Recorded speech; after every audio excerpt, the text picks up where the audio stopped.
Hi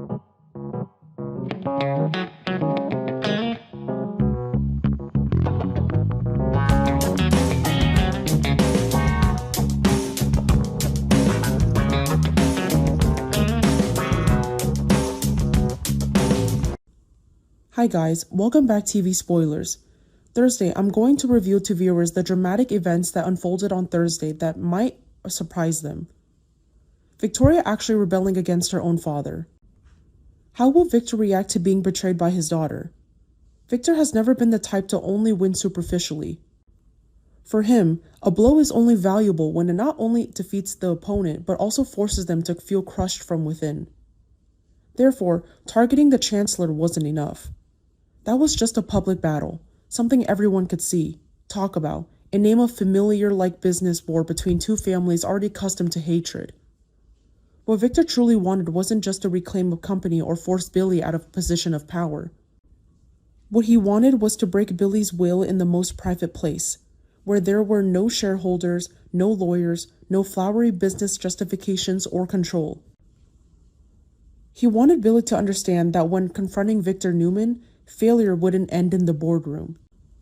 It would spill over into his bank account, seep into every investment, cling to every bill, engulf his home, his stability, his self-respect, and even the last vestiges of his sense of security. That's why Victor began quietly gathering all of Billy's personal financial information, patiently like a predator accustomed to lurking in the shadows, observing the breath of its prey before delivering the last fatal blow. The data Billy once thought was private began to become links in a comprehensive plan. Victor didn't act rashly, for rashness is the prerogative of the weak who lack control. He did the opposite. He traced every detail of Billy's financial life, from cash flow and revolving funds to unfulfilled investment commitments and the dependent structures Billy had to build to sustain a life that was far more fragile than it appeared. To outsiders, Billy was still a stubborn, impulsive man, but not yet bankrupt. In Victor's eyes, that very facade was the easiest to expose. Victor knew Billy's habit of living by the belief that he could turn things around at the last minute. He was used to betting on himself, used to believing that as long as he maintained his fighting spirit, there would always be a way out. And Victor wanted to shatter that belief by proving that some battles are decided before the opponent realizes they've fallen into a trap. The first blow didn't need to be loud, but it was enough to shake Billy's world.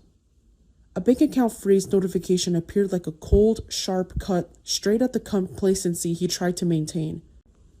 Personal transactions suddenly came to a standstill. Payments that had been happening on a regular basis suddenly stopped, as if his entire life had been strangled by an invisible hand. For someone like Billy, this wasn't just a technical hurdle or a temporary inconvenience. It was the moment he was forced to confront his most terrifying feeling, losing control.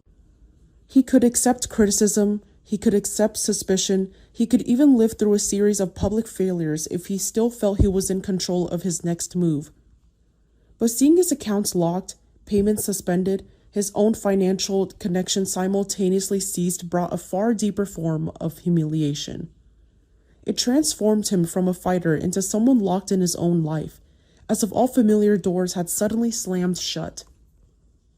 Initially, Billy could try to reassure himself that this was a procedural error, a technical problem, an accident in the complex financial machinery that he would soon unravel. But very quickly, he understood that this was no accident. Too many things were happening at once in such precise ways that it could hardly be called a coincidence. The seemingly disjointed clues immediately pieced together into a terrifying picture. When one door closed, someone accustomed to reacting like Billy would look for another. But when he realized that other doors were disappearing one by one, investors who had promised to be there began withdrawing their capital unusually. Not through direct confrontations or emotional breakups, but through a cold silence that could only make things worse. Commitments were delayed, decisions were reversed, support was withdrawn under reasons legal enough that no one could call it a deliberate sabotage. But for Billy, the damage was very real. The cutoff of a cash flow caused potentially salvageable losses to balloon, and the most painful part was that he was forced to watch them happen while his hands were tied. What I like about the script is that it doesn't need a dramatic, explosive event to create suspense. Its weight lies in the feeling of being suffocated little by little, perfectly reflecting the cold, ruthless nature that Victor often represents. It also makes Billy more interesting, as he's not only thrust into a conflict with Victor, but also into a battle with his own pride. And honestly, this type of conflict always haunts me even more than the most explosive acts of revenge, because sometimes the most terrifying loss isn't when someone steals something significant instantly, but when they force someone to watch helplessly everything familiar in their life slip away.